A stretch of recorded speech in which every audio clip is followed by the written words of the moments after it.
What's going on, everybody? Welcome to the Wreck Nation. And listen, right now we are checking out a story about Mad Jack Churchill. Is this the right video? Probably not, but it's from our good friend Mr. Ballin. He is the one that told us about Ephraim Matos and his story, right? So let's check this out, guys. Please, if you know of a better video that exists out there, please DM me on Instagram, Arius and the Nation. Okay, that is the Instagram. You just send me the link there. Because if you put the link in the comment section, YouTube hates links. They'll send that link into oblivion. All right, and I'm just too busy to go check the held for review box on YouTube. So, without further ado, let's learn about who Mad Jack Churchill was. The title of the video is A Soldier So Strange He Was Labeled Mad Jack. So, without any further ado, let's learn. I'm here for it. Ready? 3, 2, 1, let's go. There are some people that everyone should know about, and one of those people is Jack Churchill. But before we get into Jack's story, if you're a fan of the strange, dark, and mysterious delivered in story format, then you come to the right channel, because that's all we do, and we upload 3 or 4 times every week. So if that's of interest to you, please invite the like button to come out with you for a nice casual get-together, and when you're about halfway through dinner, start aggressively hard-selling your multi-level marketing scheme. Also, please subscribe to our channel and turn on all notifications so you don't miss any of our weekly uploads. Listen, all right, let's get into today's story. Listen, before we just dive in, I found Mr. Ballin during lockdown. All right, that was what, 2020? 2020 was lockdown. I even forgot. It feels like eons ago. But so the fact that I haven't stumbled upon this video blows my mind. So anyway, he was like the original fat electrician to me. Like, this dude could just tell an insanely riveting story. So let's go into it. All right, here we go.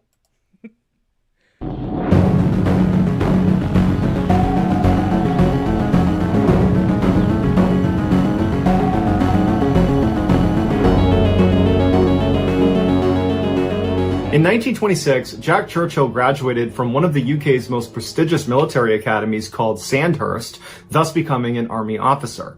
His first assignment was to an infantry unit stationed in Burma, but when he got there, it was peacetime, so Jack didn't have much to do. But instead of just sitting around all day, Jack did what any other restless young military officer would do, and he mastered the bagpipes, despite being 0% Scottish.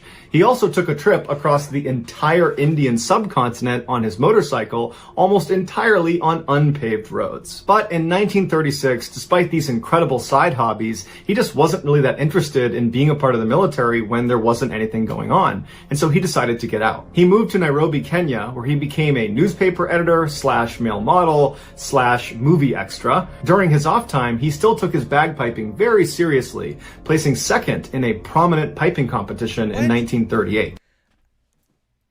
So he just, hey, I'll just casually pick up the bagpipes. And then, so he was the adrenaline junkie. Got it. I'm adrenaline. I don't know if bagpipes induce adrenaline. But, God, oh man. A movie extra, newspaper editor, traveled the subcontinent of India on his motorcycle on non-paved roads. Like, okay, I see where this might go. He also picked up another hobby, archery, and he became so good at it so quickly that he was chosen by England to represent them in the Archery World Championships in 1939. Later that same year, when World War II broke out, Jack decided now's a good time to get back into the army. So he rejoined the army, and he was promptly sent to France to help defend their borders against a potential Nazi invasion. But shortly after Jack arrived, Hitler was able to push through those defenses, and he launched a brutal Blitzkrieg campaign against the Allies in France. Blitzkrieg is a military tactic that's basically an all-out attack all at once with everything you got. So planes, tanks, artillery, infantry, you just send all of it in an attempt to overwhelm your enemy before you run out of resources. And in this case, Hitler's Blitzkrieg was successful. In just 6 weeks, they not only invaded France, they conquered it. But during that 6-week battle for France that the Allies ultimately lost, Jack made a name for himself by employing two particular weapons that nobody else in World War II was using. He is the only one who used these weapons for the entirety of World War II. Jack and two other infantrymen were up on this hill overlooking this town that was full of Nazis, and at some point 5 Nazis come running out to the edge of this town, and they duck behind a wall that's about 30 meters away from Jack. And one of these Nazis stands up and quickly crumples to the ground. And his 4 Nazi comrades look to see what happened to him, and they see a dead man on the ground with the back end of an arrow jutting out of his chest. And that arrow... What? Was fired by none other than Jack Churchill, because for the duration of World War II, he didn't carry a gun. He didn't need a gun. Instead, he carried a bow and arrow and a long broadsword. What?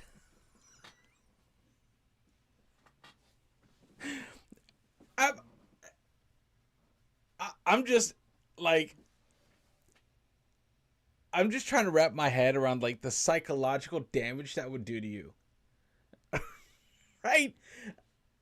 Like everyone, you know, since they were invented and issued, machine guns, firearms have been the way to go. It's like, so in the tallies of World War II deaths, arrow deaths have its own sub death by arrow. Yo, that's too much, man. That's like next level. He's out there Robin Hooding Nazis. What? And a sword? Like, does he just forgot what war he was in? That is, I mean, it's either the most, like, I'm trying to put myself in the shoes of someone that was like deployed with him or next to him. I'm like, bro, where's your gun? I got it right here. Just fucking quiver and fucking bow. Like, excuse me? How are you supposed to cover me, dude? And then instead of a pistol for a sidearm, he has a broadsword. Like, yo, like, you're absolutely nuts. Like, I want what he's on. Jeez. Although periodically he would scoop the weapons up off of dead enemy soldiers, and he would fire those. When asked why he didn't just carry a gun in the first place, he responded, "Any officer that goes into action without his sword is improperly dressed." From then on, he became Mad Jack, and his peers loved him, but his leadership hated him. They said he was setting a terrible example, that no one should be running around with a sword and a bow and arrow. But he was so effective, they let him continue. Throughout the brutal 6 You gotta have the skill and the talent to back up your insanity. Okay? It's different if some average Joe was carrying around a bow and arrow and a sword, right? That's like, what are you doing, man? Just get the gun, get the weapon, trust me. But if he's really good with that, then you're like, we'll let this one go. Let's not like talk about it. Let's just let him do his bow and arrow shit and broadswording. He's like, that's absolutely crazy.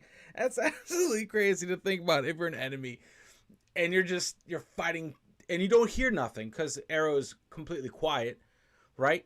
Compared to the firearms that are going off. Let's say fire the explosions and the gunfire that's going on around you, and all of a sudden your buddy just crumples and there's an arrow sticking out of him.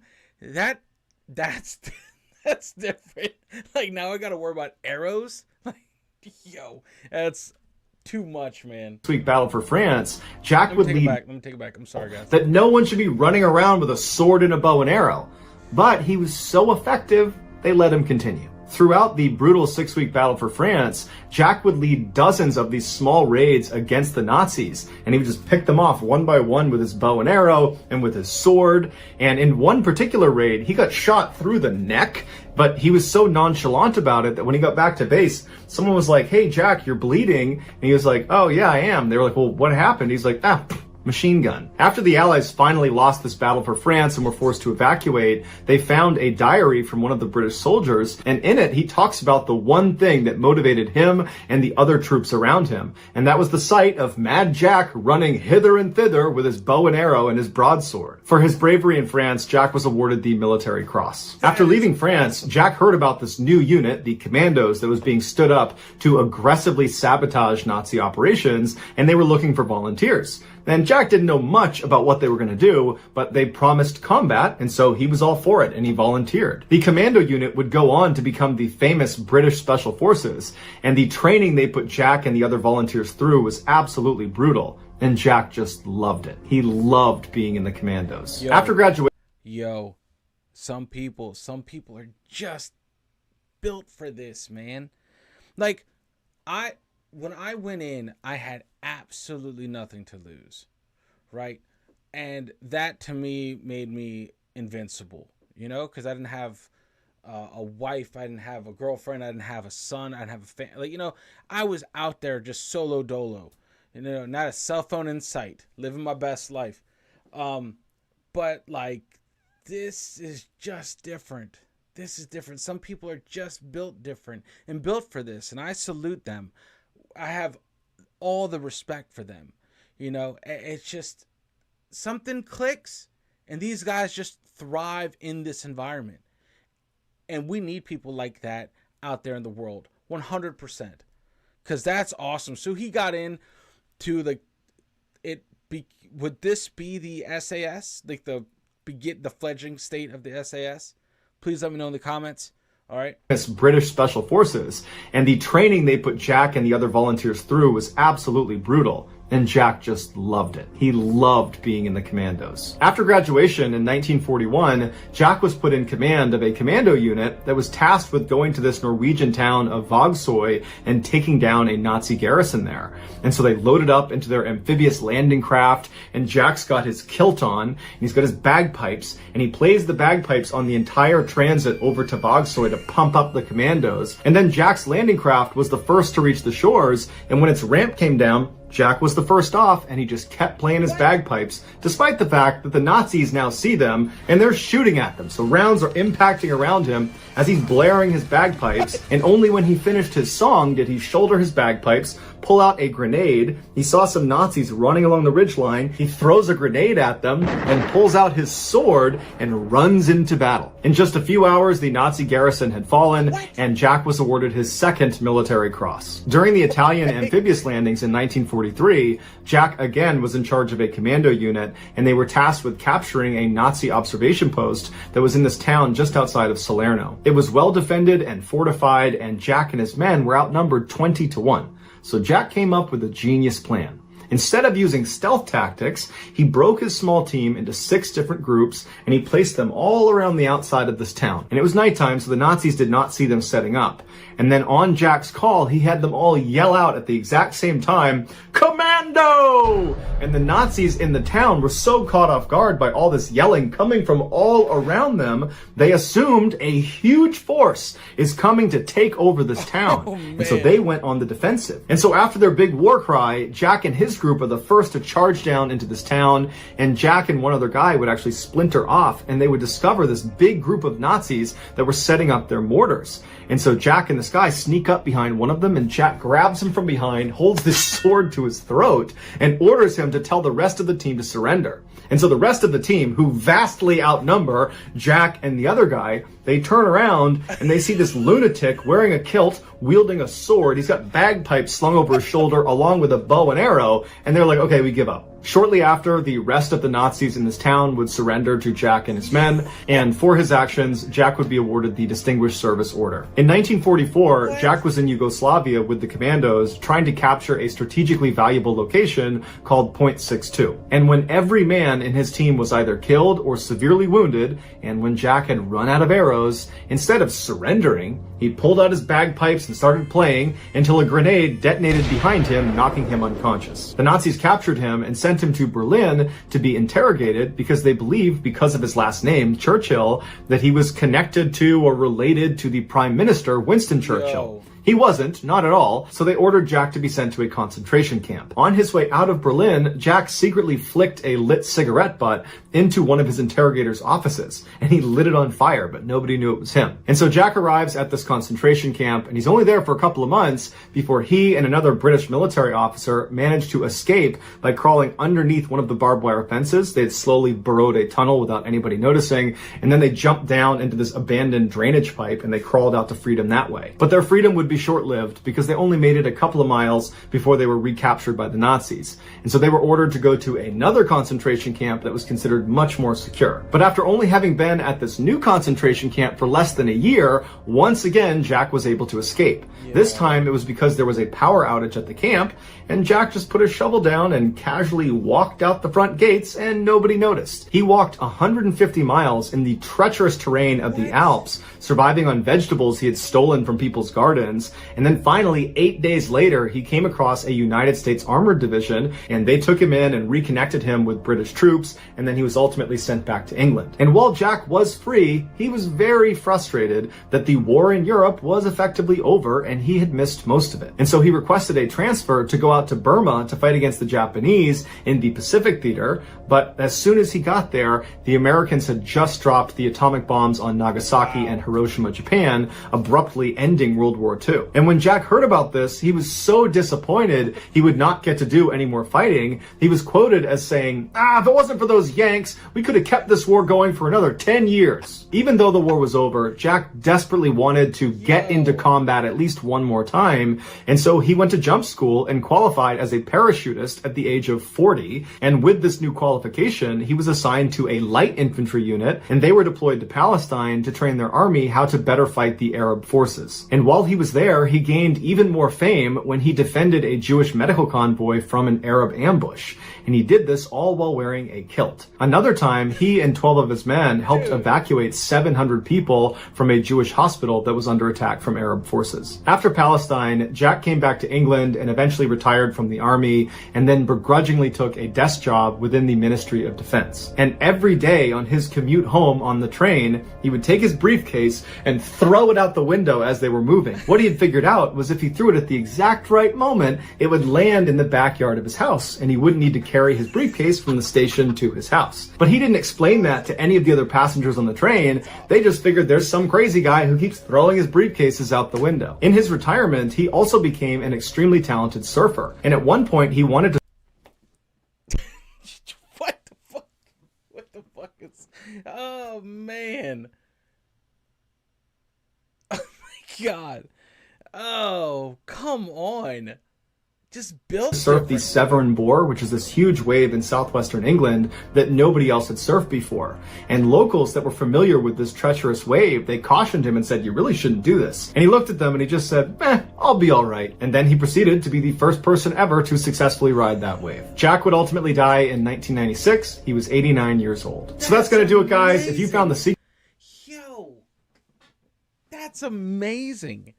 Who is this legend? This is...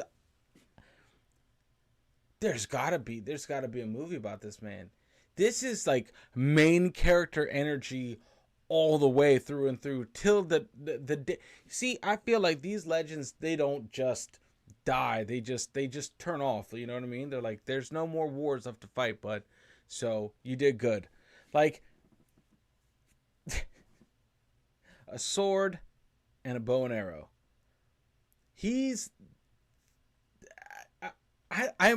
I'm at a loss for words.